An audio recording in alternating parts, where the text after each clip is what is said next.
Muy buenas noches, ¿cómo están ustedes? Circular en horario de toque de queda y sin el respectivo salvoconducto ya no será motivo para la detención de una persona. Esto siempre y cuando esta acción no represente un peligro real para la salud pública, como por ejemplo las aglomeraciones o fiestas clandestinas. Claro, ¿por qué? Porque hay un fallo de la Corte Suprema que obligó al Ministerio Público a modificar su criterio ya por infracciones al conocido artículo 318 del Código Penal. Mire. Así que ahora vamos a ir a la unidad, vamos a ver la documentación del vehículo bien y sus antecedentes. Tranquilo. ¿Ya? Así que por favor, me van a acompañar. Detenidos por no respetar el toque de queda. Una escena que se volvió recurrente y se convirtió en el delito más cometido en época de pandemia, con casi 200.000 personas a nivel nacional. Pero un fallo de la Corte Suprema estableció que el artículo 318 del Código Penal exige que se ponga en peligro la salud pública, lo que a juicio del máximo tribunal no se configura por el solo hecho de deambular en la calle, sin salvoconducto y en horario de toque de queda. Dichas situaciones no pueden ser consideradas constitutivas de delitos, no debiera proceder la detención, por lo tanto, y los casos que estén actualmente en tramitación en la Fiscalía deben sobreseerse o solicitarse una facultad de no iniciar la investigación. No tiene ningún sentido, ¿cierto?, gastar los escasos esfuerzos y recursos policiales en detener a personas que simplemente están cometiendo una falta administrativa. Y en cambio, hace sentido focalizar estos recursos precisamente en infracciones graves. La Suprema revocó una sentencia de primera instancia dictada contra una persona que fue detenida en toque de queda y sin salvoconducto por una patrulla militar en la región de Aysén. Un fallo que obligó a la Fiscalía a modificar sus protocolos en esta materia. Lo que ha ocurrido es una cosa bien puntual. La Corte Suprema ha dado una interpretación y ha restringido, digámoslo así, el delito, pero en términos bastante puntuales. Mediante correo electrónico, el fiscal nacional notificó al general director de Carabineros el cambio de criterio para la persecución del artículo 318 del Código Penal, en particular para el caso de vulneración del toque de queda. Se está conversando con la Fiscalía para poder aunar criterio. Y eso yo creo que efectivamente lo que más corresponde hoy día es poder llegar a un criterio común. Cuando se trata de cuidar la salud de las personas, hay que tener criterios comunes, lo más uniformes posible y que efectivamente no generen confusión en la ciudadanía. Según el instructivo de la Fiscalía, Carabineros solo podrá detener a una persona que ponga en auténtico peligro la salud pública, ya sea en fiestas clandestinas o aglomeraciones. Pueden haber personas que no tienen síntomas, que se sienten que son de bajo riesgo, pero que no respetan estas medidas de autocuidado y basta que una persona pueda contagiar a 20 personas. Por lo tanto, una situación particular como esa es un riesgo sanitario. Si no existe peligro para la salud pública, los funcionarios policiales deberán recopilar antecedentes y remitir oficio a la Seremi de Salud. Y aunque el infractor no será detenido, la autoridad recordó que la sanción económica se mantiene vigente. Eso no excluye en ningún caso la responsabilidad administrativa sancionatoria que deriva del sumario sanitario. Es decir, esa persona puede incluso también tener una multa que puede alcanzar hasta los 50 millones de pesos. A partir de ahora ya no habrá detenidos en calabozos por esta infracción, a menos que se compruebe un peligro real e inminente para la salud de la población. Y una fiscalización de rutina de Carabineros a un vehículo con encargo por robo terminó con el intento de atropello a uno de los policías. El conductor resultó con su cara baleada y el descubrimiento de que había aquí un inminente tráfico de drogas. Tuvieron que disparar ante un evidente intento de atropello. Impactos certeros de 2 carabineros, los ocupantes del vehículo sin opción de escapar terminaron en el piso detenidos. Yo ya estaba acostada ya y de repente escuchamos disparos. Nosotros estábamos aquí en la casa y escuchamos los balazos y yo me tiré como, mami, no salgan. Eran como 3 o 4 y fuertes. No se ven esas cosas mucho acá. Terrible. Todo comenzó un minuto antes. Estaba este Audi estacionado al interior de un pasaje en Macul cuando apareció un radio patrulla. El encuentro, una coincidencia. La policía llegó por una denuncia de violencia intrafamiliar cuando observaron el automóvil que mantenía en cargo por robo. Por lo tanto, intentaron fiscalizar, pero las personas nunca bajaron, tampoco quisieron colaborar, incluso el conductor aplicó reversa. Este vehículo, al realizar el retroceso, presiona con el vehículo contra el vehículo policial de Carabineros. Situación que motiva que ambos funcionarios de Carabineros hagan uso de su arma de servicio, percutando 3 disparos, del cual uno de ellos dio al conductor de este vehículo que intentaba huir. Recibió el impacto en su mejilla, está fuera de todo riesgo. Fue detenido junto a otras 4 personas, quienes no superan los 23 años. En cuanto a los carabineros, uno quedó lesionado en ambas rodillas y mano derecha, nada de gravedad. La policía tiene que responder con el uso de armas de fuego para la detención y neutralización de este vehículo que es usado como un arma letal. Por lo tanto, no debemos sorprendernos que este tipo de procedimientos sigan ocurriendo en Chile. Dentro del auto traían una bolsa de marihuana, cocaína y ketamina, además de una máscara. La policía no descarta que pertenezcan a alguna banda criminal. De hecho, el vehículo fue robado en febrero y mantenía sus patentes clonadas. Estamos trabajando en distintas medidas para evitar que esto ocurra. Dentro de eso, un certificado de autenticidad, también el rayado de piezas y partes de los vehículos en la importación como de carácter obligatorio para todos los vehículos que ingresan a nuestro país. De los 5 detenidos, 3 fueron formalizados por homicidio frustrado a Carabineros y receptación. El hombre que recibió la bala en su mejilla denunciará a Carabineros por homicidio frustrado. El imputado me refiere que perdió 5 piezas dentales. Por tanto, magistrados, vamos a realizar la denuncia correspondiente. Sin embargo, él a alta velocidad sale hacia atrás, impacta el carro policial y aprisiona y presiona el cuerpo del carabinero entre los... La indagatoria continuará. Un intento de atropello que pudo terminar en lesiones graves o aún peor, acción temeraria que culminó a disparos. Y en las próximas horas la oposición entregará su propuesta de mínimos comunes al gobierno. Ya se conoció en todo caso el borrador que confirma la solicitud de una renta básica universal de emergencia. La idea de este beneficio, según el sector que representa Yana Proboste, es que se alcance el 100% del registro social de hogares por al menos 4 meses y con depósitos directos a las cuentas RUT o cuentas corrientes respectivas. El monto de las ayudas, según establece esta propuesta, que está en etapa de definición, tiene que, como base, superar la línea de la pobreza, pero sumando una, comillas, línea de suficiencia, lo que permitiría superar los 600.000 pesos en el caso de una familia de 4 integrantes. Además, la oposición pretende solicitar subsidios directos a las MIPYMES y sectores postergados por montos cercanos a 3.000 millones de dólares, buscando reactivar la economía y la generación de empleos. En materia sanitaria se propone la gratuidad de los test PCR, la transferencia de recursos a la atención primaria de salud para el testeo, la regulación de precios de las hospitalizaciones producto del COVID-19, entre otras medidas. El gobierno se ha abierto a las ayudas directas que superen la línea de la pobreza. El ministro del Interior, Rodrigo Delgado, hizo un llamado a lograr prontos entendimientos para generar la agenda legislativa. Escuchamos. Cuando hablamos de 500.000 pesos, nosotros también creemos que ese es una cifra razonable, pero tenemos que seguir avanzando y seguir conversando. Nadie se opone a tomar el 100% del registro social de hogares. Yo creo que eso ya es un mínimo común. Este monto va a superar lo que se llama hoy día la línea de la pobreza y va a llegar en una familia unipersonal arriba de 230.000 pesos y en una familia de 4 personas un poco arriba de los 600.000 pesos. Creo que es una cifra muy importante. El PPD desechó incluir en las primarias presidenciales de la oposición a Daniel Jadue, Pamela Giles y Gabriel Boric. Una decisión que aún evalúa la DC, el PS y el Partido Radical a solo una semana del plazo límite para las inscripciones. De confirmarse el quiebre, comunistas y Frente Amplistas tendrían una primaria paralela a los partidos de Unidad Constituyente. Estamos una semana, literalmente.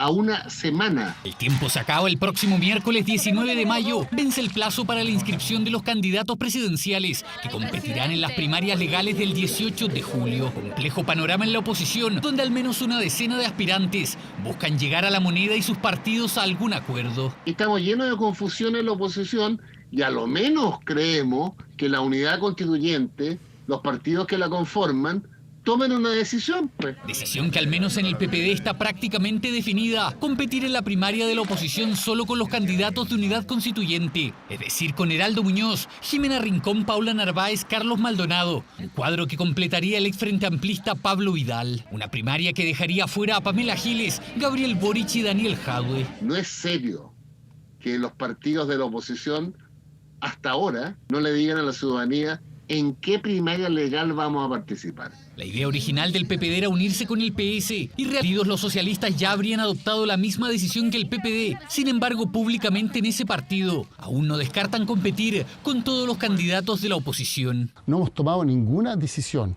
que implique alterar nuestra voluntad unitaria. Creemos que es necesario construir una alternativa respecto de quienes hoy gobiernan y lo han hecho tan mal. Desde la Democracia Cristiana al Frente Amplio, durante semanas la oposición se reunió vía telemática para abordar la posibilidad de una gran primaria legal que estaría fracasando con la exclusión de Giles, Boric y Jadwe. La política no puede tratarse solamente de las siglas, tiene que ser de contenido. Y ahí, desgraciadamente, hasta el día de hoy no nos hemos encontrado. Al final, después de las elecciones, se va a ver cuánto pesa cada quien y se va a terminar tomando la definición de cuáles van a ser las primarias. A través de Twitter, el candidato comunista Daniel Jadwe aseguró que seguirán empujando la unidad más amplia, esa que en la oposición está en riesgo a una semana del plazo límite para inscribir las primarias. Así, 2 elecciones de este tipo podría tener el sector, una en la que se enfrenten comunistas y frente amplistas, otra en la que competirían solo los candidatos de la llamada unidad constituyente.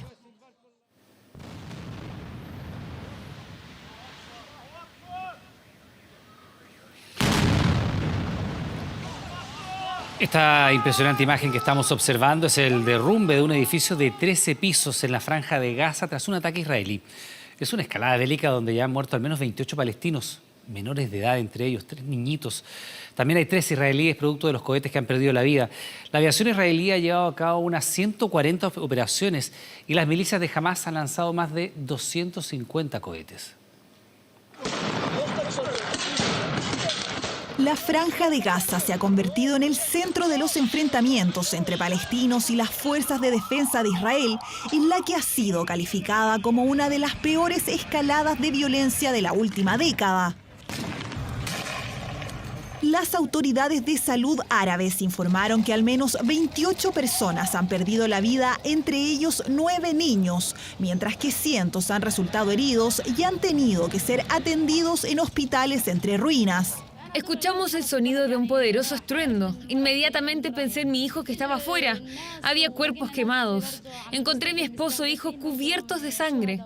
Los misiles israelíes destruyeron uno de los edificios clave para la organización del grupo Hamás, según informan agencias de noticias locales.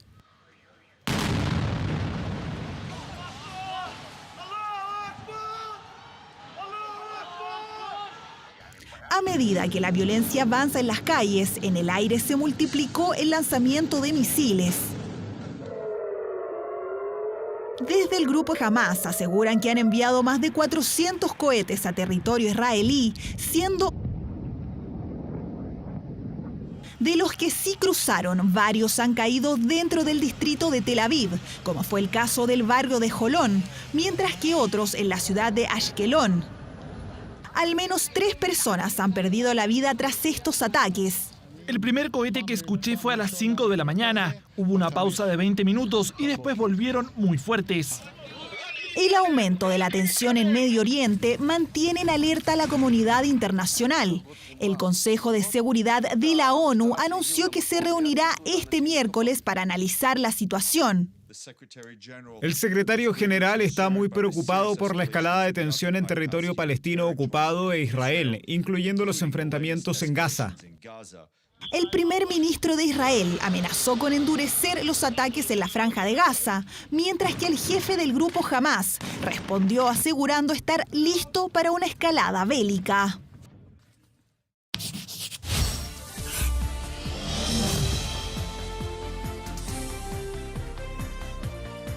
4 días solo faltan para las elecciones. Bueno, revisamos hasta ahora en Chile Elige las papeletas que serán protagonistas el próximo 15 y 16 de mayo, día de las elecciones más importantes de los últimos años. Son 4 y cada una se identifica con un color. Las tenemos aquí en nuestra pantalla, en nuestro planar.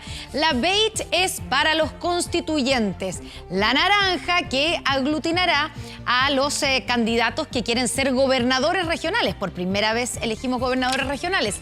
El color celeste se destinó para los postulantes a alcaldes y la blanca representará a los candidatos a concejales. Pero atención, que esta elección sumó otra papeleta. Hay una quinta papeleta que es de color verde que está ahí y es para los representantes de pueblos originarios que quieren escribir la nueva Constitución. ¿Quiénes pueden usarla y solicitarla en las mesas? Solo los que se encuentran inscritos en el padrón de pueblos originarios. Y en vivo les mostramos aquí también esta papeleta que también ha dado que hablar y que probablemente a más de alguno le va a tocar. Es la papeleta más grande de nuestra historia, también conocida como la G2. Miren, mide 46 centímetros, ahí está desplegada completa, ¿cierto? ¿Se alcanza a ver? 46 centímetros de ancho por 63 de alto, las que tienen el mayor número de candidatos a concejales. Este voto es solo para los candidatos a concejales, de color blanco, ¿cierto? Porque, como les decía, representa a los concejales y se identifica también aquí. En este caso es la de Maipú, que tiene la mayor cantidad de candidatos a concejales con 107 candidatos. Es la más grande que veremos en estas elecciones. Un proceso que está a la vuelta de la esquina. Ya se anunciaron las medidas de seguridad y Marián Basso nos cuenta más. Hasta 3 perímetros de seguridad tendrán algunos locales de votación este fin de semana. Medida anunciada por las autoridades para que este 15 y 16 de mayo usted pueda votar de forma segura. Resguardo perimetral que se mantendrá la noche del próximo sábado cuando las urnas sean cerradas, selladas y queden bajo estricta vigilancia. Aguardando la segunda jornada de este inédito proceso, delegados, apoderados, Fuerzas Armadas y de orden podrán pasar la noche para resguardar las urnas en pos de la transparencia. Vamos a desplegar, a contar del día jueves, aproximadamente 3.000 carabineros a lo largo de todo el territorio nacional, porque esta votación, a diferencia de otras, son 2 días. Además, 449 escoltas resguardarán el traslado de los votos a los distintos locales de votación del país. Otro punto importante serán los resguardos sanitarios y la premisa de esta pandemia se mantendrá el fin de semana. Ningún paciente COVID o contacto estrecho puede abandonar su hogar para no provocar peligros en la población. Se anunciaron por esto estrictos controles sanitarios. Van a ser controles aleatorios para verificar que la persona que concurre no tenga la prohibición de concurrir por estar contagiada de COVID-19. Esos controles los va a hacer Carabineros. Vamos a ir a votar en la mañana, el sábado de la mañana. Y el día sábado en la mañana, porque siempre me ha gustado ir a votar en la mañana. Yo tengo ya las 2 vacunas más la influenza. Estamos bien protegidos en ese sentido. Que demos el ejemplo nosotros para que todos salgan todos muy bien. Adultos mayores que, como siempre, quieren participar.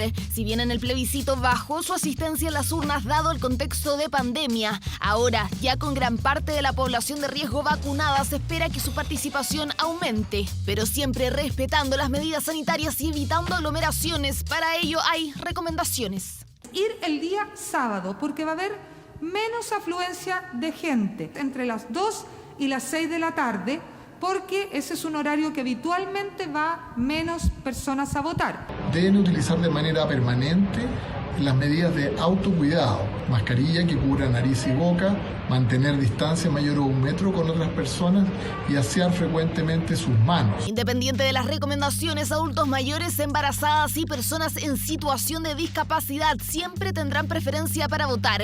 No importa el día que lo hagan, tampoco la hora que decidan presentarse en un local de votación. Y para el grueso de la población, aparte de las medidas de autocuidado, se entregó otro consejo para evitar de más tiempo para sufragar. Vayan a votar con sus candidatos decididos, de tal forma que no tengan adentro de la Cámara Secreta estar buscando en votos grandes, como es el caso de los concejales, dónde está su candidato o decidir ahí por qué candidato votar, y eso ayuda a agilizar el proceso. No olvide su mascarilla, su alcohol gel y el lápiz de pasta azul para marcar cada uno de los 4 votos. Mantenga el metro de distancia y salga rápido del local tras sufragar.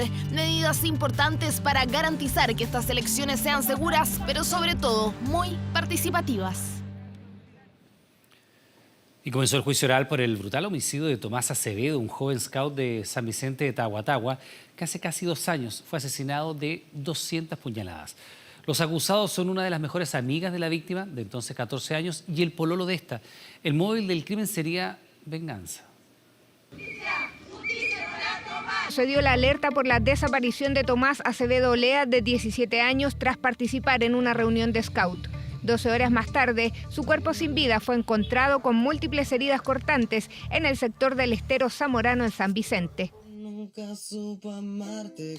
Este es uno de los últimos registros en vida de Tomás, cuya multitudinaria despedida se hizo en medio del clamor de su familia y de todo San Vicente por justicia. En paralelo, la Policía de Investigaciones buscaba a los responsables. A poco andar, una de las mejores amigas de la víctima, de entonces 14 años, y su entonces pareja, Ulises Labrín, de 23, fueron sindicados como los autores. El hecho concreto es que materializaron un homicidio calificado concertando a la víctima el día, la hora y en el lugar para esperarlo. Estas cámaras de seguridad fueron claves para identificar a los hoy acusados. En una de ellas se ve a Tomás caminando hacia el Estero Zamorano. En las imágenes se aprecia cuando la joven llega con otro sujeto, Ulises Labrín, y luego con Tomás, a quien habría citado con engaños vía WhatsApp. Mi representado, renunciando a su derecho a guardar silencio, señalará pormenorizadamente el 2019, indicando además las circunstancias anteriores, coetáneas y posteriores al hecho investigado. Meses antes del homicidio, la menor acusada conoció al coautor Ulises Labrín practicando bailes urbanos. Su actuar tras la muerte de Tomás es clave en la investigación, sobre todo por la actitud doliente que exhibió en su funeral. Se portó como una doliente más. Yo la consolé, yo la abracé. Ella le hizo escolta a mi hijo al lado mío. Ella es inocente de toda culpa. Ella, desgraciadamente, estuvo en un lugar donde no debería estado. ¿Pero cuál habría sido el móvil del crimen? Una presunta venganza por el supuesto abuso sexual que Tomás habría cometido en contra de la menor. Tesis de la Fiscalía y los alegatos de apertura del juicio oral que comenzó este martes en Rancagua. Se va a poder acreditar la responsabilidad penal que les corresponde a cada uno de los acusados. Probaremos además, su señoría, que las ocasiones de abuso sexual y violación perpetradas por la menor en contra de Tomás tienen el único fin de aminorar su responsabilidad en el crimen. El Ministerio Público no tiene prueba, o lo menos legalmente obtenida, como esta parte lo hizo presente en el Tribunal de Garantía respectivo, para probar estas afirmaciones. Al menos 8 días se extenderá el juicio oral contra estos jóvenes, para quienes la Fiscalía solicitó presidio perpetuo calificado, es decir, 40 años de cárcel en el caso de Ulises Labrín y 5 años en el caso de la menor, sentencia máxima que permite la Ley de Responsabilidad Penal Adolescente.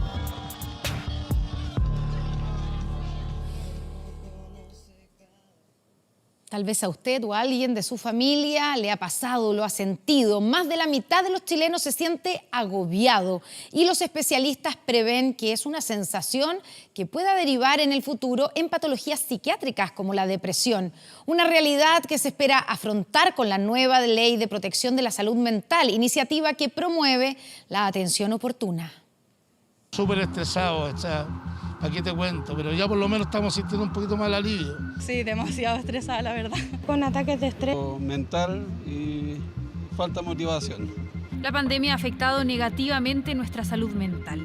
De eso no hay duda. El encierro, la incertidumbre, las dificultades del teletrabajo o de haberse quedado sin empleo son solo parte de las razones por las que más de la mitad de los chilenos se siente agobiado, según un estudio de la Universidad del Desarrollo. Es estresante igual porque hay que llevar los genios. Uno no convive todos los días con la familia sin pandemia. Estuve con un nivel de estrés muy alto y me enviaron medicamentos. Tuve 3 días que no pude dormir. Pensáis que quiero volver a estar en una cancha, porque quiero salir con mi familia, porque quiero salir con mi hijo al parque.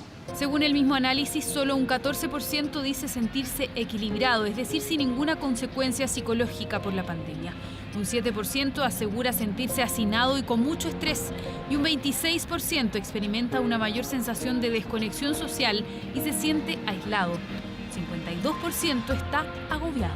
Como sentirse solo acompañado. Es una experiencia que combina, ¿verdad?, dos experiencias que parecieran como que se oponen. El rompimiento, el quiebre o las dificultades que yo puedo tener en ese equilibrio se conectaron, y ese es nuestro aporte, con problemas de salud mental, específicamente tristeza, ansiedad, estrés, incertidumbre también. Un desafío preocupante porque de ese grupo que dice sentirse agobiado, varios tienen el potencial de desarrollar enfermedades como depresión en el futuro.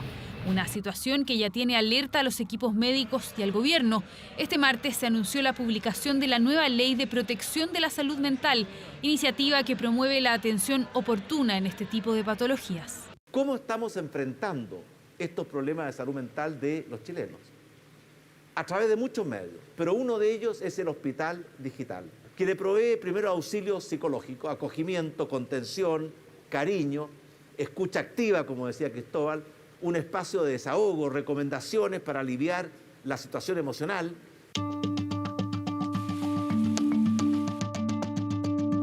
La primera línea de la lucha contra la pandemia ha sido uno de los grupos más afectados y es por eso que desde algunos servicios de salud pretenden generar instancias para alivianar la carga mental. Una de ellas, un spa implementado en el Hospital de Coquimbo. Es sumamente necesario en este momento para la mayoría de los funcionarios, que ya están cansados, están agotados y necesitan este regalo tan necesario. Al otro lado están los sobrevivientes al COVID, quienes además de secuelas físicas en muchos casos presentan consecuencias psiquiátricas, no solo para quien estuvo internado, sino para toda una familia. José Molina, luego de estar intubado, ha padecido alucinaciones y estrés postraumático. Su hija también se vio afectada. Ella estuvo muy presionada psicológicamente, en todo sentido. Pero a Dios gracias salimos adelante y eso le pasó la cuenta posterior, con crisis de pánico, ese tipo de cosas. Ambos han sido atendidos en el programa Saludablemente, al que se puede acceder a través de la página web del Hospital Digital. Se espera este año llegar al 1.200.000 atenciones y sumar además el apoyo psicológico especial para el personal de la salud.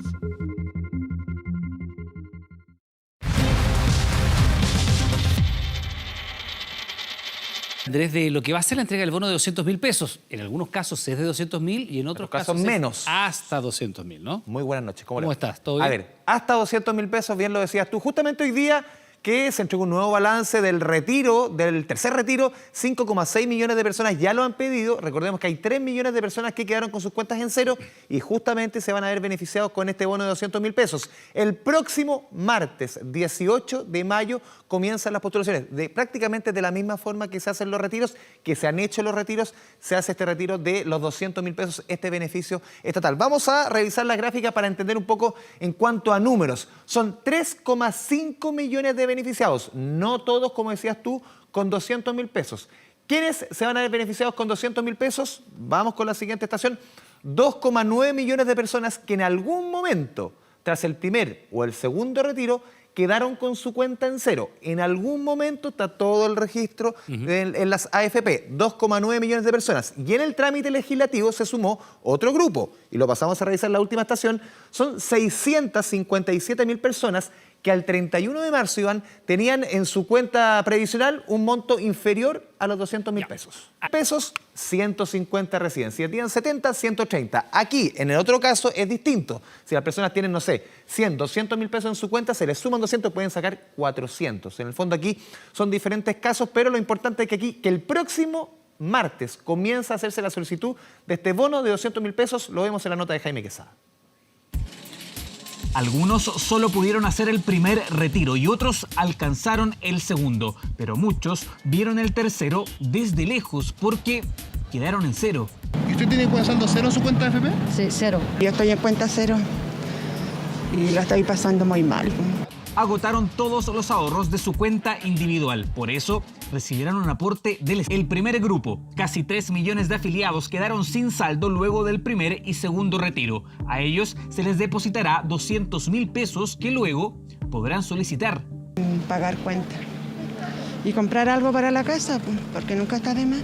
El segundo grupo, un poco más de 650.000 personas, quedaron con menos de 200.000 pesos en sus cuentas. A ellos se les depositará un complemento para alcanzar ese monto. En promedio, recibirán 125.000 pesos. Sería bueno, pero es poco, sí, pues.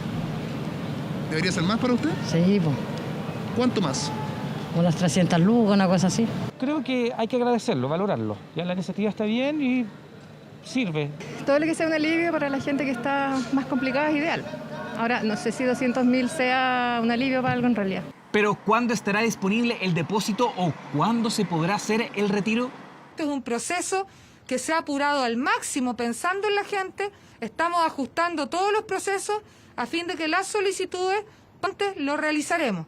El próximo jueves las AFP enviará la nómina de los afiliados beneficiados a la Tesorería General de la República. Luego se depositará los dineros en las cuentas y el martes 18 de mayo comenzará el proceso de solicitud, uno que también se realizará por internet.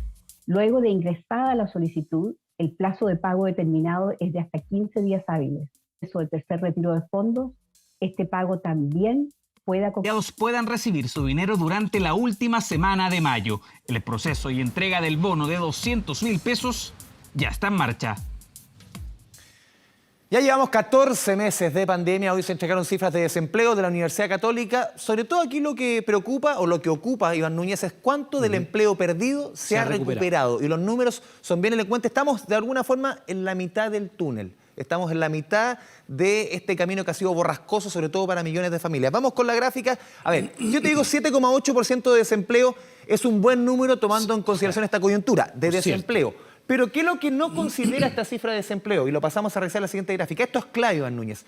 1,4 millones de personas que están inactivas, sobre todo mujeres, que salieron del mercado laboral. No es lo mismo que desempleado. Desempleado es la persona que está buscando trabajo pero no lo tiene. Estas personas son personas que ya no están buscando trabajo porque no tienen expectativa de encontrarlo o porque la pandemia los obligó, por ejemplo, a quedarse cuidando a los niños. 1,4 millones de personas que no son considerados como desempleados. Entonces, sí, sinceramos, entre comillas, este 7,8% y lo vemos en la siguiente estación, en la última estación, sumamos los desempleados con los inactivos, con los pocos, pero aún quedan suspendidos de la Ley de Protección del Empleo, tenemos un desempleo del 23,6%. 1 de cada 4 chilenos en edad de trabajar hoy día no tiene trabajo.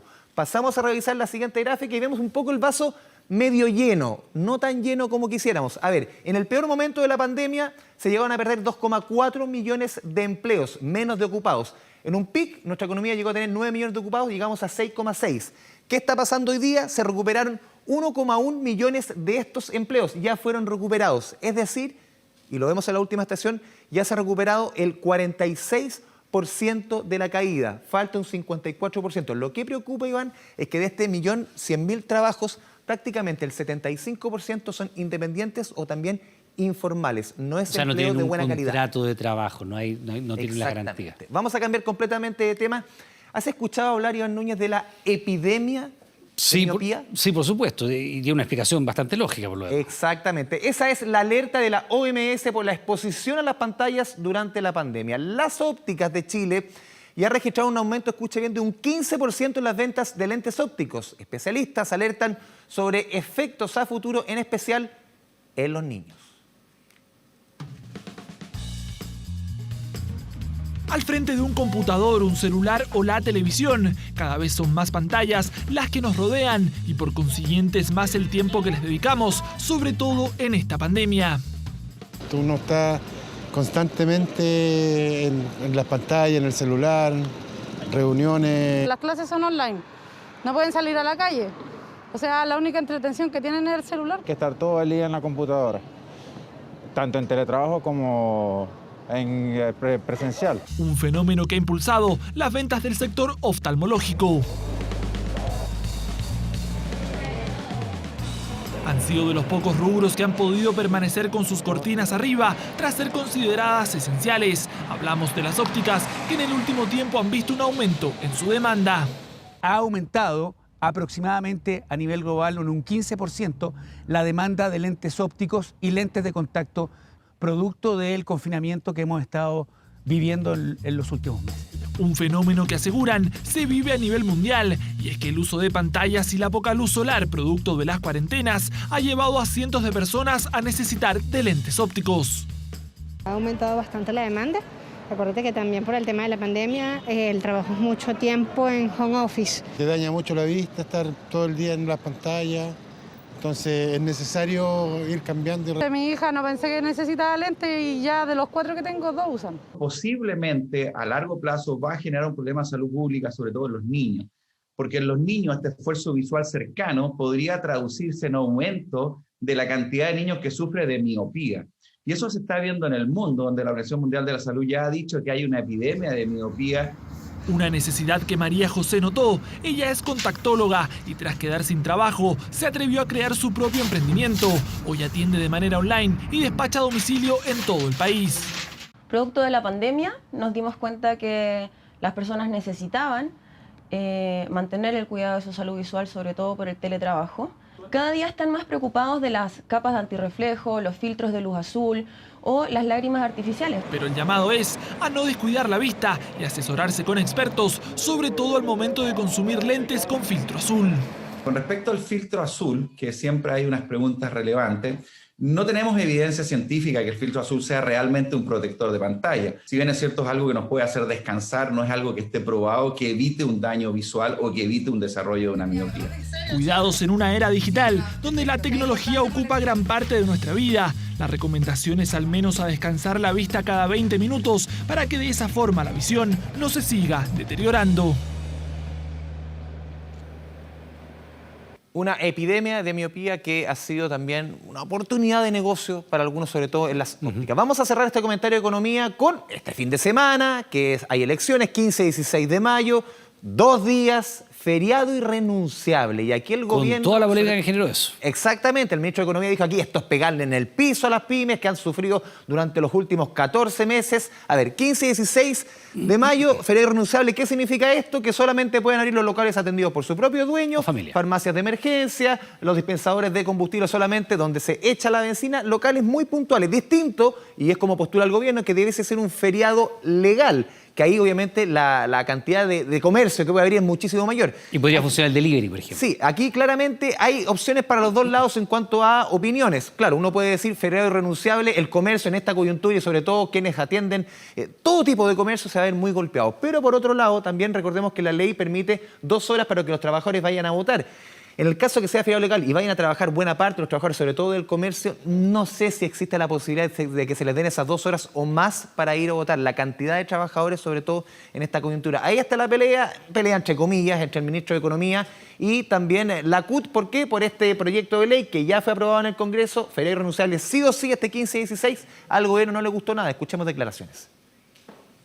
Me parece una pésima política que sea feriado irrenunciable los 2 días, sobre todo con la afectación que tiene a las pymes que ya han estado golpeadas. Esto es como pegarles el piso. Y también para las personas durante esos días también pueden tener necesidades para ir a comprar, ir a un comercio, comprar pan, comprar las cosas que necesiten. Rechazamos las palabras del ministro Lucas Palacio, ministro de Economía, señalando que es una irresponsabilidad, una imprudencia la aprobación del feriado irrenunciable. Queremos recordarle al ministro que la única posibilidad que tienen cientos de trabajadores y trabajadoras de poder ir a votar y por lo tanto ejercer su derecho democrático es efectivamente decretando como feriado irrenunciable este fin de semana, día de las elecciones. Ahí está el tema, entre la economía o ejercer el derecho democrático, ganó la opción del derecho democrático, obviamente. Andrés Díaz, muchas gracias, como siempre. Buenas noches. Muy bien. Y vamos a Colombia. Este martes murió Lucas Villa, el estudiante que fue baleado por civiles durante las protestas en ese país y que se transformó en ícono de las manifestaciones. Hoy el gobierno se abrió a llegar a un acuerdo con los organizadores del paro.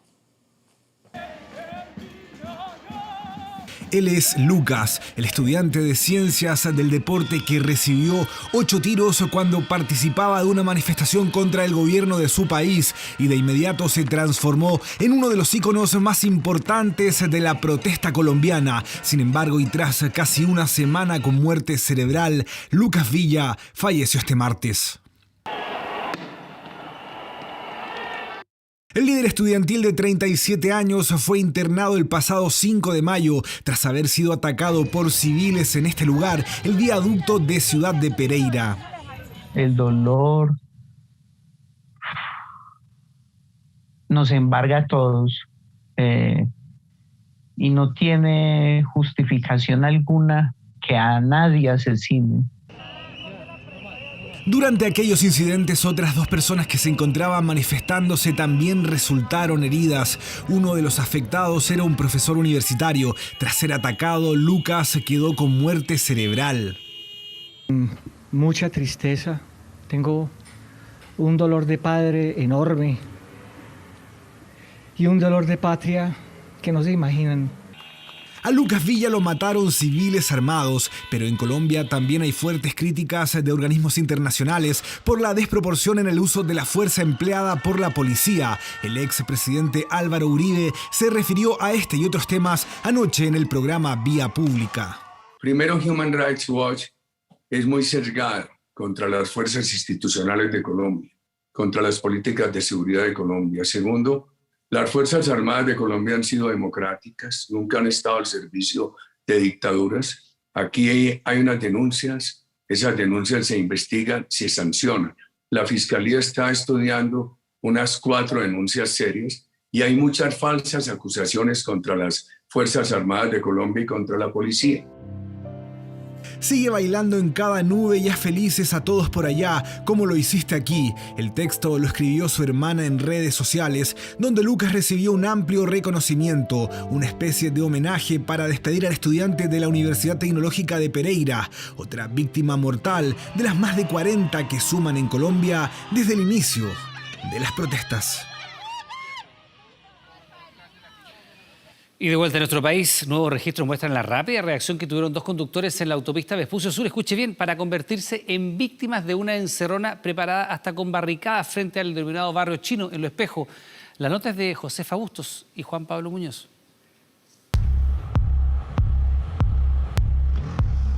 Y en ese sector la delincuencia y el robo de vehículos es bien fuerte.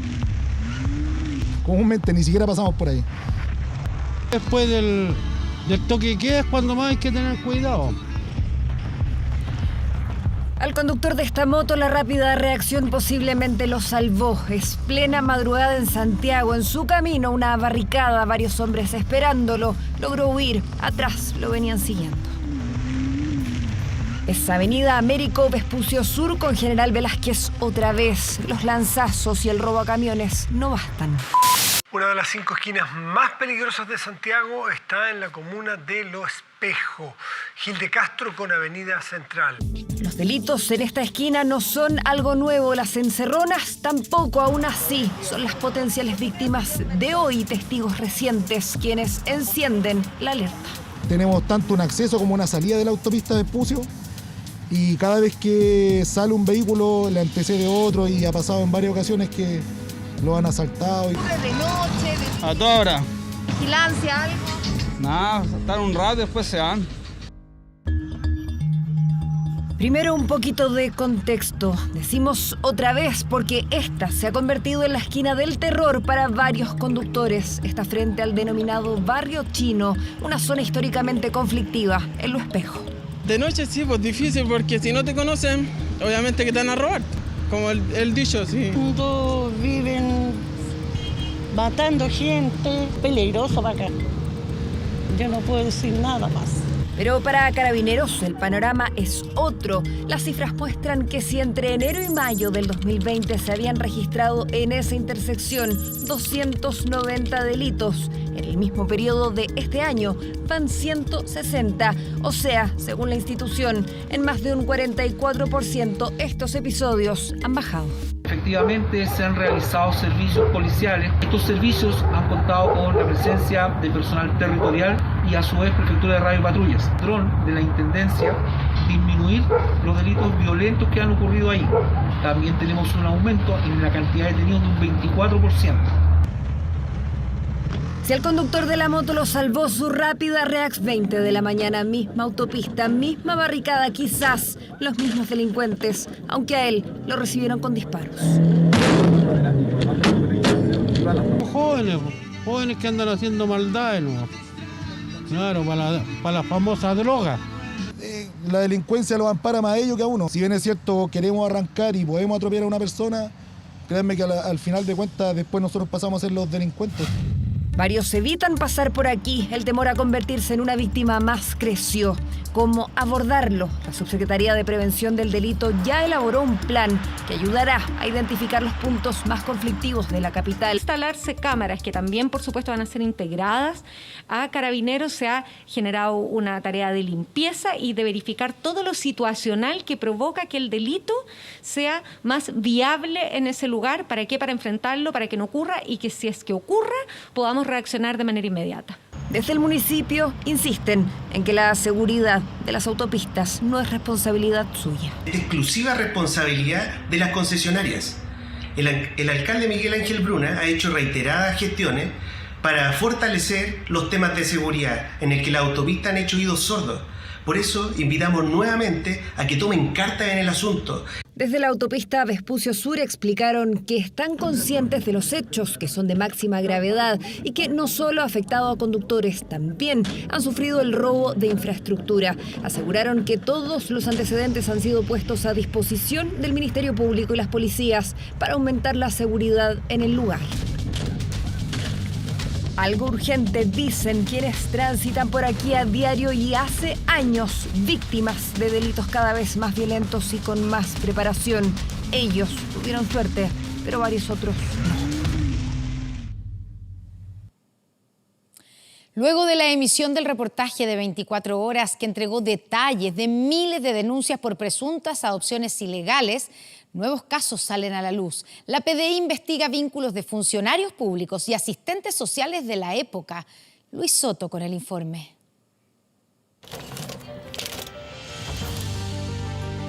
La historia de María Koenig, la mujer que falleció esperando conocer a su hijo sustraído desde la maternidad del hospital, conmovió a todo el país. Fueron 32 años de una historia llena de dolor y una incertidumbre que finalmente se despejó luego de un emotivo reencuentro virtual entre dos hermanos. Lo que me emociona es pensar qué hubiese pasado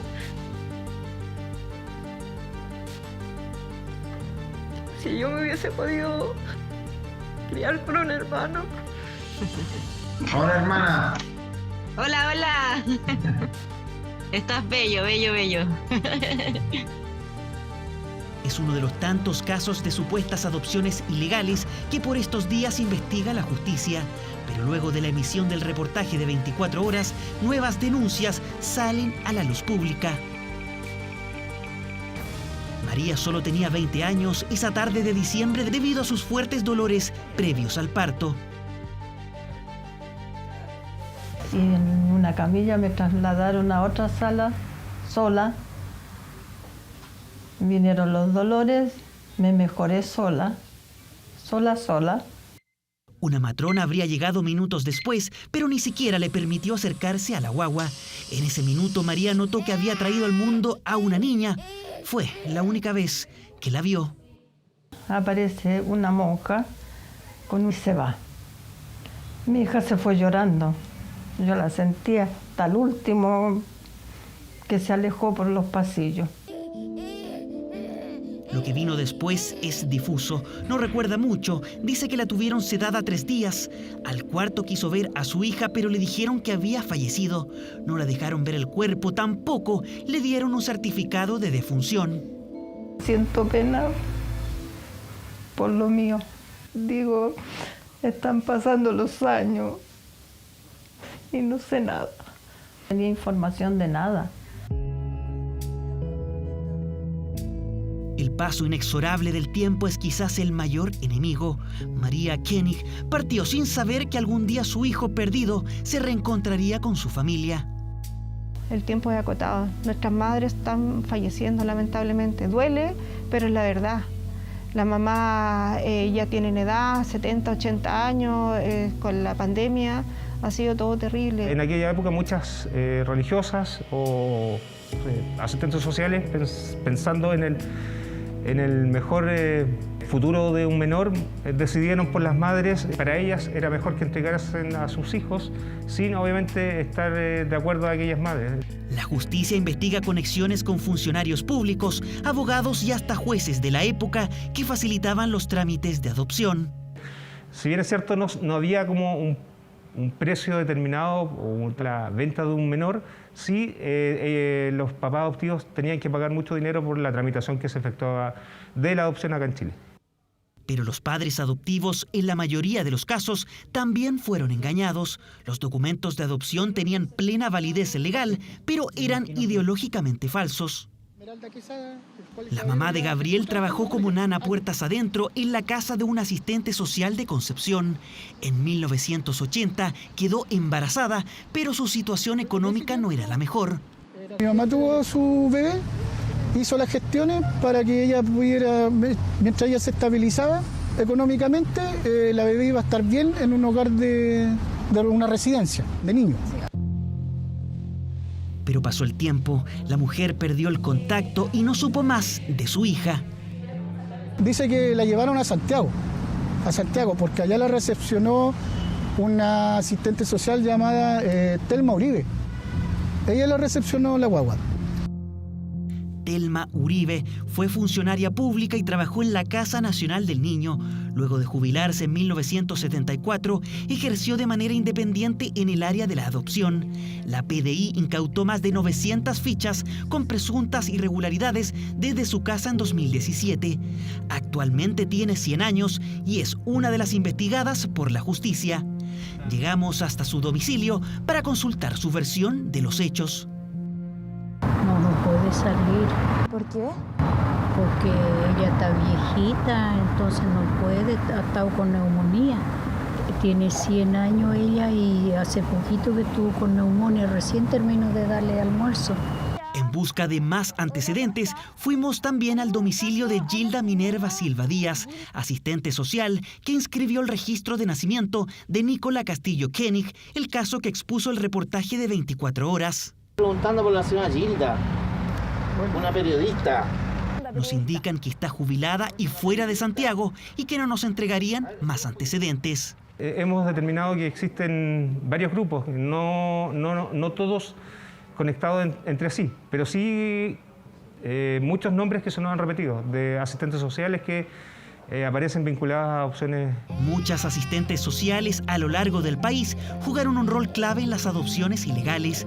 De hecho, un informe policial estableció que 29 trabajaban como captadoras y hacían los vínculos entre padres adoptivos y embarazadas en situación de vulnerabilidad. Cree que ese domicilio pudo haber funcionado como una casa guardadora de niños previo a su adopción. Siempre llegaban niños que estaban ahí un tiempo y extrañamente siempre había una persona en un taxi que los llevaba. No solamente eran niños chicos, guaguas, sino que eran niños de más edad. El momento es tema de investigación, obviamente, de poder determinar qué otras personas pudiesen estar involucradas con toda la temática de adopciones irregulares. Hasta el momento solo hay nombres que se nos han repetido que obviamente tienen que ser verificados los antecedentes. Desde el Ministerio de Justicia aseguran estar preocupados por las denuncias y que se han puesto en contacto con distintas organizaciones de familiares para elaborar fórmulas que permitan avanzar en reencuentros familiares. Creo que es importante también saber lo que pasó, pero yo creo que nadie podemos volver atrás en el tiempo. Una investigación que sigue en curso y que todavía no tiene imputados. Miles de familias que fueron apartadas de sus seres queridos contra su voluntad y que solo esperan justicia.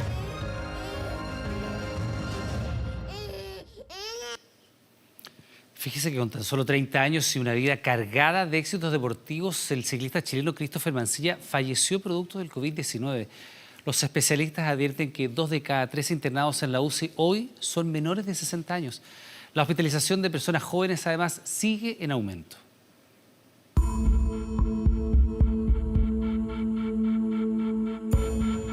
Él era Christopher Mancilla, oriundo de Puerto Natales, campeón panamericano de ciclismo.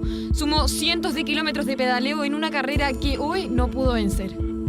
Hoy creo que es el día más difícil de afrontar para mí. Me van a inducir a coma por falla en los pulmones que me aqueja.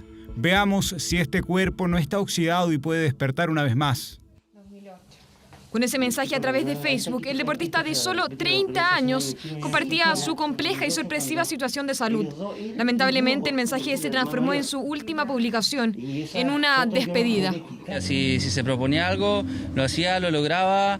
Cada vez que la vida le dio un golpe, digamos, él volvía con más fuerza. Ese era su estilo. Es difícil la pérdida, po. Lamentablemente el virus no hace distinción alguna, así que nos queda otra que juntar fuerza entre todos nomás y tratar de salir adelante. El virus efectivamente no hace distinción. Christopher era un deportista de alto rendimiento y joven, pero así todo falleció a causa del COVID. En la actualidad, 2 de cada 3 hospitalizados por cuadros graves de COVID-19 tienen menos de 60 años. Nadie te puede hacer un cuadro leve. No existe ninguna forma de poder predecir quién va a ir hacia esa manifestación grave. Un llamado de atención para el segmento más joven. Solo en Chile, de acuerdo a la Organización Panamericana de Salud, los índices de hospitalización de menores de 39 años han aumentado en más de un 70% en los últimos meses. Y aunque hoy el tramo entre 50 y 59 años es el con mayor presencia en la UCI, la hospitalización de personas menores de 40 años se ha incrementado. Creemos que parte del aguante que tienen estos pacientes, en el fondo de que no se sienten probablemente tan enfermos o que minimizan sus síntomas, puede hacer que su consulta sea un poco más tardía también. Y por eso la insistencia a las medidas sanitarias como un acto solidario, no solo para cuidarse a sí mismo, también a quienes nos rodean. Todos están expuestos. Lamentamos profundamente como Ministerio del Deporte el fallecimiento del destacado deportista nacional Christopher Mancilla. Le enviamos todo nuestro cariño a su familia, a sus amigos y a todos los deportistas del ciclismo. El deportista deja un legado en el ciclismo nacional, un rubro que hoy lamenta que tras el coma no haya vuelto a despertar. Su muerte además deja un doloroso recordatorio. El virus ni antes ni hoy hace diferencias. Así es, era joven, deportista y es otra víctima del COVID-19. Tras el hallazgo de ropa de Tiare Elgueta en pleno desierto, la búsqueda se reanudó en Copiapó. Peritajes a las vestimentas serán clave para saber qué pasó con la joven desaparecida hace ya 6 meses. No hay día en que Evelyn Acuña, madre de Tiare Elgueta, deje de mirar la foto de su hija. En este sencillo altar pide a diario iluminar su camino de regreso. El hallazgo del equipaje que llevaba el día en que desapareció. Nosotros hicimos búsqueda ahí hace mucho tiempo atrás y de verdad esas bolsas no estaban por ahí porque están muy al paso, están muy a la vista. Pensamos que a lo mejor la pusieron ahí porque no tenemos otra explicación. Los encargados de realizar las pericias es el laboratorio criminalística de nuestra institución, quienes van a indicarnos efectivamente cuánto es el tiempo que estuvo expuesto a la acción del sol o a la acción del polvo. Este martes se reanudó el operativo. Voluntarios de USARCA 9 de Vallenar se sumaron a los rastreos junto a la ejemplar canina Suri. Sondeo por tierra y aire utilizando drones. Esperan detectar si existen cambios en el terreno donde encontraron la ropa y donde ellos también ya habían revisado meses atrás. Contamos con un operador de dron, más 2 drones con zoom y uno infrarrojo con cámara térmica en caso que sea necesario buscar de noche. Hemos estado recorriendo bastantes kilómetros, estamos haciendo una cuadratura de terreno bastante extensa. Personal de la PDI y el equipo de voluntarios especialistas en rescate minero de Atacama se trasladaron a piques mineros ubicados en pleno desierto. Ya descartamos un pique minero que aproximadamente tiene una profundidad de 180 metros. A cual no se pudo evidenciar que no había nada. La Atacama queda activada para el día jueves hacer una convocatoria masiva del personal para poder atacar los demás piques que están, digamos, adyacentes a esta labor. Yo quiero referirme a eso, a la dificultad inmensa, el peligro inmenso que significa hacer todas estas maniobras. Ya vemos cientos de personas en esto y todos comprometidos. Agradecernos por estar aquí y darnos esta ayuda para poder encontrar a Tiare. Una vez más, los voluntarios apoyan en la búsqueda de Tiare, equipos que también participaron en el rescate de los 33 y en otras misiones en diversas catástrofes naturales en Chile y el extranjero. Junto a ellos, la familia de Tiare está recorriendo cada rincón con la esperanza de hallar alguna pista que permita saber qué sucedió con la joven. Les recordamos que a partir de las 22 horas, Televisión Nacional de Chile está autorizada para transmitir programas para mayores de 18 años. Revisamos otras informaciones. 9 muertos y decenas de heridos dejó un tiroteo registrado en la ciudad rusa de Kazán, que está al centro del país. Los fallecidos son 7 niños y 2 trabajadores de este recinto, mientras que más de 22 personas resultaron heridas en medio de este tiroteo.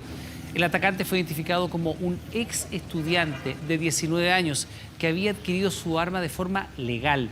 El presidente Vladimir Putin ordenó hacer una revisión de las reglas del porte de armas tras este mortal tiroteo. Todo el mundo la conoce por su papel en La Mujer Maravilla y sus campañas para empoderar a las mujeres. Bueno, ahora la actriz Gal Gadot reveló que sufrió acoso laboral cuando interpretaba a su conocido personaje. ¿Quiénes son? La mayoría la conocemos por su increíble papel de superheroína como Mujer Maravilla, salvando vidas y peleando contra villanos en la pantalla grande. Pero hoy la actriz Gal Gadot está enfrentando una lucha mucho más importante, luego de confirmar las versiones sobre acoso laboral por parte del director de la Liga de la Justicia, Joss Whedon. Joss básicamente amenazó mi carrera. Me dijo que si hacía algo iba a hacer mi carrera miserable. Según indican medios locales, el momento más tenso se dio cuando la actriz de origen israelí se negó a seguir el nuevo guión escrito por Whedon, quien había reemplazado al director inicial Zack Snyder en el final del rodaje. La película de La Mujer Maravilla tuvo un importante significado para Gadot, quien a través de esta quiso dar un mensaje de empoderamiento a mujeres de todo el mundo. El papel de Wonder Woman, de La Mujer Maravilla, fue súper trascendental en términos de ver por fin a una película de una heroína, una superhéroe, no sola en la pantalla. Con ese impulso, la actriz lanzó el primer capítulo de su serie documental llamada Impact, en el cual cuenta la historia de mujeres en contextos de violencia y discriminación. A partir de esta serie y a partir de la manera en que a ella se le ve, que tuvo que llegar un momento en que tomó la decisión, ¿no?, de voy a contar cuál fue mi propia experiencia. El testimonio de Gal Gadot se suma a las alegaciones iniciales que hizo su compañero Ray Fisher en 2020. El actor que interpretó a Cyborg en la película de superhéroes denunció tratos abusivos y hasta racismo por parte de Joss Whedon. El director ha negado las acusaciones en su contra, mientras que Warner Media aseguró haber tomado medidas al respecto. La reina Isabel reapareció públicamente en el marco del discurso en la apertura del Parlamento británico. La monarca británica anunció que el gobierno va a centrar sus planes en la recuperación nacional tras la crisis sanitaria y económica producida por el COVID-19. Se trató de esta forma del primer acto público de la soberana de 95 años tras el fallecimiento de su esposo, el príncipe Felipe, ocurrido el pasado 9 de abril. Tom Cruise devolvió los 3 Globos de Oro que ha ganado por sus películas y la NBC anunció que no transmitirá la ceremonia de entrega de esos premios el próximo año. Los actores y la industria hollywoodense están en pie de guerra con los organizadores, a quienes acusan de mantener viejas y censurables prácticas. Franco Ferreira nos cuenta todos los detalles. En 1937 este globo alemán en Hindenburg se incendió y cayó. Fue una tragedia. Era un dirigible, que es un globo recubierto, pero un globo al fin y al cabo. Pueden estar recubiertos de oro y terminar igual, entre llamas, como le ocurre a los Globos de Oro, los premios al cine y la televisión de la Asociación de la Prensa Extranjera de Hollywood. Los Globos de Oro era este divertimento que había un poco antes de los Oscars, donde que no aparentemente no le hacía daño a nadie. Pero lo hacía. Así lo piensa Tom Cruise, quien devolvió los 3 Globos de Oro que había recibido a raíz de los cuestionamientos que sufre la asociación por acoso sexual, discriminación racial y manejos poco éticos. Y Tom Cruise, todos los que devolvieron estos Globos de Oro y qué sé yo, ahora se vienen a dar cuenta, no sabían qué es lo que pasaba. Cuestionan algunos porque efectivamente el escándalo surgió demasiado rápido. Bueno, puede ocurrir algo así, puede ocurrir que de repente todo el mundo se dé cuenta de lo atroz que es esto. Y grandes empresas como Amazon o Netflix deciden cortar ahora entonces todo vínculo con los organizadores de estos premios. No obstante, ellos también habrían sido parte de las prácticas que Hollywood se une para cuestionar hoy día. No era que no supieran que no habían cosas que había una situación que no era, digamos, la óptima desde una perspectiva, qué sé yo, moral, digamos. Por ejemplo, hubo 2 o 3 miembros de esta agrupación, los Globos de Oro, que habían pedido o recibido un viaje a París a conocer los escenarios donde ocurre Emily in Paris. O sea, que se venga a hacer Netflix ahora el asombrado cuando ellos, por ejemplo, en este caso es muy concreto, Emily in Paris es producción Netflix, ellos hicieron esta invitación que no procede, no corresponde. La agrupación que entrega los Globos de Oro se abrió a reformas, como ampliar sus miembros y contratar consultores para temas de diversidad, pero es preciso ir más allá. Mucho más allá de la promesa que medio vaga que le hicieron, miren, sí, vamos a preocuparnos de la inclusión, que ya me doy cuenta que no era su único problema, ¿no? Y eso hace que la misión sea compleja, sobre todo con una industria que les cierra las puertas y con la poderosa cadena NBC anunciando que tras más de 2 décadas haciéndolo, no transmitirá la ceremonia del próximo año. ¿Podrían no haber Globos de Oro el 2022? En principio yo creo que ese es el caso. Si usted vio su 78ª versión a fines de febrero, enhorabuena, quizás fue testigo de la última. El tiempo dirá si se elevan de nuevo los Globos de Oro.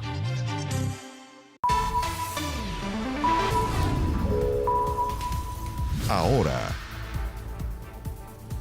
Tenemos información de último minuto. Una fuerte explosión se sintió esta noche cerca de las 21 horas. El estallido ocurrió en la comuna de Providencia. Ya estamos con Sabrina Kenan, que tiene todos los detalles. Sabrina, ¿qué tal? Buenas noches. Sí, ¿cómo están? Buenas noches. Hace tan solo minutos se escuchó un fuerte estruendo que, tal como nos estaban comentando los vecinos, se escuchó hasta aproximadamente 6 cuadras de este sector. Específicamente nos encontramos en Padre Mariano con Pérez Valenzuela, donde podemos ver carabineros trabajando en el lugar, realizando los peritajes correspondientes para ver qué fue lo que detonó esta explosión. En información preliminar, lo que sabemos es que la mampara de un edificio de oficinas se habría reventado producto de esta explosión que se pudo escuchar a varias cuadras, como le estaba comentando. Ahora es importante aclarar que son oficinas y hasta el minuto lo que nos han dicho es que no hay ninguna persona herida, pero preliminarmente lo que nos dijeron vecinos que se encontraban acá en el lugar es que habían visto unas personas de reparto de delivery pasar por este sector y que claramente les levantó algunas sospechas en relación a otros casos que hemos visto últimamente. Ahora es importante también recordar que nos encontramos en la comuna de Providencia y todo esto sucedió en horario ya de toque de queda. Entonces habían pocas personas acá en el sector, pero pasemos a escuchar declaraciones de las personas que nos dieron sus testimonios. Lo que escuché fue una onda expansiva, una explosión bastante importante, bastante fuerte. Todos nos asustamos porque fue aquí a menos 50 metros. Nos acercamos y vimos un poquito de humo, y eso, y una persona, iba pasando una persona con un perro. Se salvó por muy poquito. En un principio pensé que eran disparos, sin embargo después nos bajamos, vimos que había mucha gente mirando y nos dijeron que había sido una explosión tipo bomba.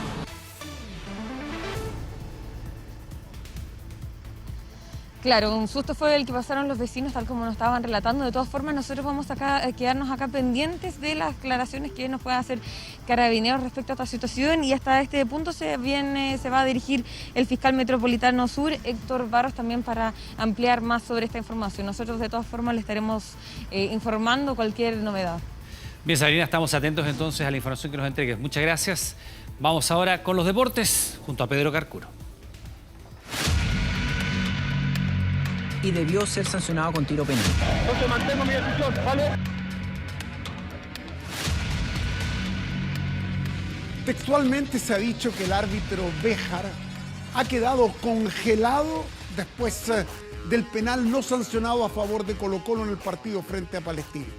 Pero el cuadro albo, al otro lado, puede sufrir las penas del infierno. Resulta que el técnico Quintero fue expulsado, que Gil está con un mal informe en el Tribunal de Penalidades e incluso se dice que Colo-Colo como institución tuvo negligencia en el trato con los árbitros después del partido. Otra vez una decisión arbitral que saca ronchas en Colo-Colo. Entonces mantengo mi decisión, ¿vale? Eso dijo Fernando Béjar, el juez del duelo entre el Cacique y Palestino, el hombre de la polémica quien, pese a los reclamos y la revisión del VAR, decidió no cobrar penal tras esta jugada. El brazo de Suárez que golpea a Costa, las dudas tras la acción y la polémica decisión de Béjar. A mí me parece por acción de juego, están los dos en la disputa, los dos mirando el balón, no hay movimiento adicional. Los audios del VAR ratifican la postura del juez que no fue respaldado por la Comisión de Árbitros de la NFP. Es más, Béjar quedaría suspendido al menos de la siguiente fecha tras su desempeño en el Monumental. A juicio de la Comisión de Árbitros, esta situación es una acción imprudente por parte del defensor y debió ser sancionado con tiro penal. Una decisión arbitral que trajo más consecuencias durante el partido. A Quintero. Hola. La expulsión de Gustavo Quinteros abrió otra polémica. El árbitro aclaró en su informe que la roja al técnico de Colo-Colo se justifica por utilizar equipos electrónicos para reclamar cobros referiles, además comportarse de modo inapropiado. Además, el juez dejaría registrado que una vez terminado el encuentro y en zona de camarines, el volante Leo Gil lo increpó duramente. ¿Hasta cuándo nos van a cagar? Todos los árbitros nos vienen a cagar, nos tienen que respetar, somos un equipo grande. Haciendo mejor las cosas nosotros, no vamos a depender tanto de los árbitros. Sin comentarios en la conferencia, pero sí por escrito, Colo-Colo publicó un comunicado donde rechazó la expulsión del entrenador y acusó negligencias en las decisiones arbitrales. Hemos detectado que debemos mejorar en términos de entregar imágenes más aclaratorias al árbitro en el momento que esté en la zona de revisión. Fue una noche tan negra del árbitro quien incluso informó que estuvo 5 minutos fuera del camarín por encontrarse cerrado, mientras Quinteros y Gil podrían ser citados al tribunal y arriesgan hasta 5 fechas tras un partido que instala un panorama más negro que blanco en el Cacique.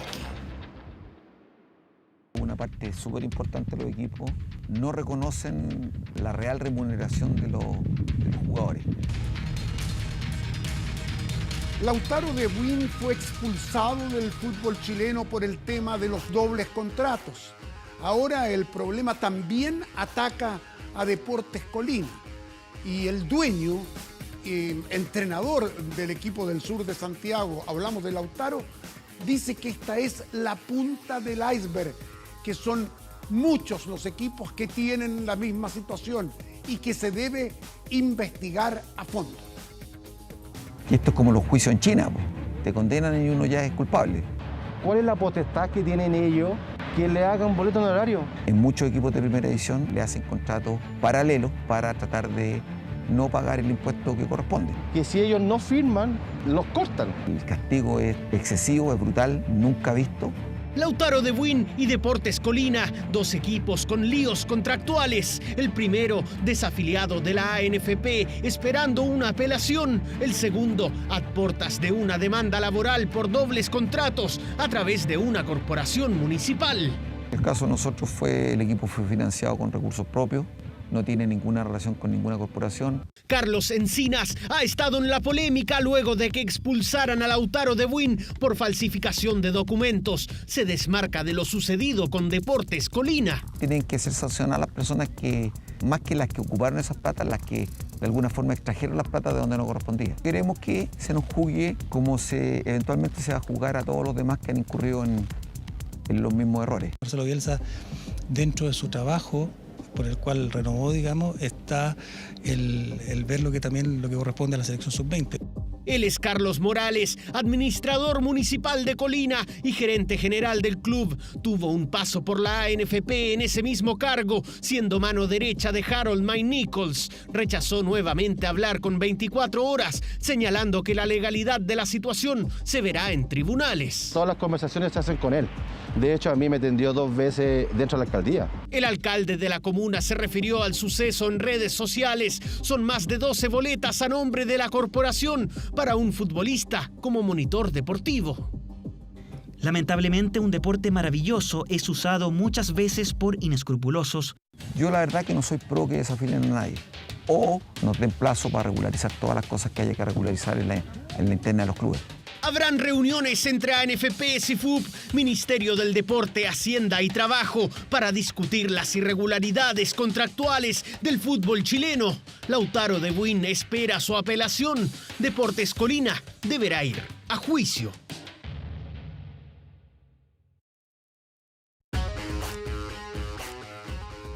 En la fecha que viene del fútbol italiano, el Inter, ya campeón, juega con la Roma. Alexis Sánchez aparece como titular. Arturo Vidal no ha sido convocado. Y da la impresión que el volante chileno será uno de los excluidos de la plantilla de Conte para la próxima temporada. Mientras tanto, en Francia ya se habla de que el Olympique de Marsella de Jorge Sampaoli quiere a Arturo Vidal.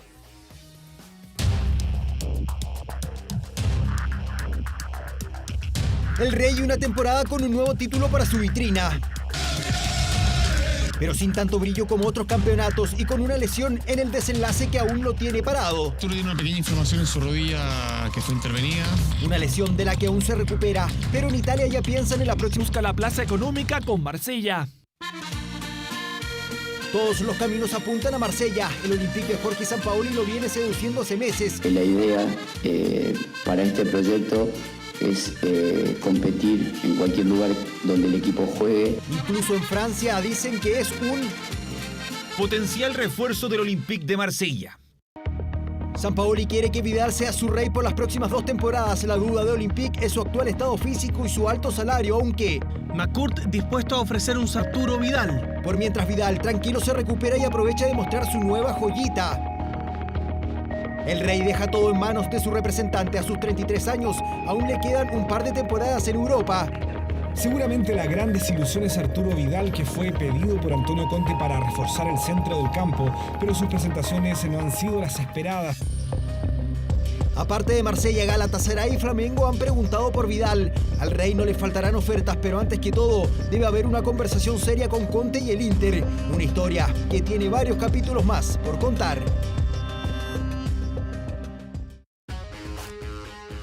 Y les cuento de la mañana, incluso un poquito antes, Cristian Garín juega en la segunda vuelta del Abierto de Tenis de Roma, un Master 1000. Y dentro de 2 minutos, sin trasnochar ni madrugar, Connie junto a Iván siguen con las noticias.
Que han protagonizado en los últimos días. En una actividad de campaña se reencontraron los precandidatos de la UDI, Evelyn Matei y Joaquín Lavín.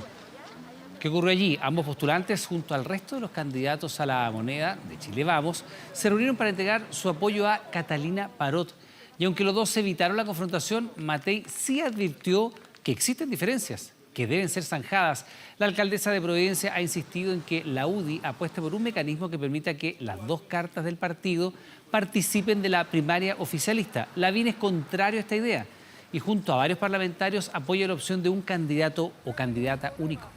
Todo esto va a ser resuelto por el próximo Consejo General de la UDI, que es el 17 de mayo. Aquí hay diferencias claras y las diferencias las veremos en otras ocasiones. Cuando uno habla de tregua pareciera que es algo artificial, ¿no? Y lo que nosotros estamos aquí de verdad de corazón por Catalina Parot. Cualquier diferencia que podamos tener es una diferencia política. Nunca ha habido diferencias personales y en todo caso, en este caso específico, solo apoyar a Cata Parot.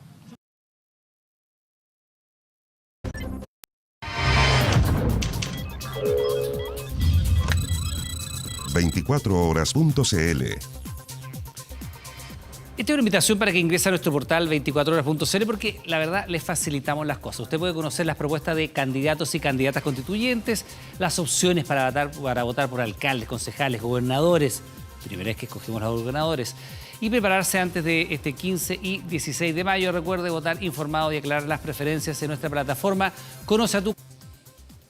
Hay que tratar de llegar a votar con las ideas más o menos claras, porque como son 4 votos y además uno enorme, como le mostramos hoy día, hay que ir con el más o torpeo, menos... como dijo el presidente del Consejo Directivo del CERVEL.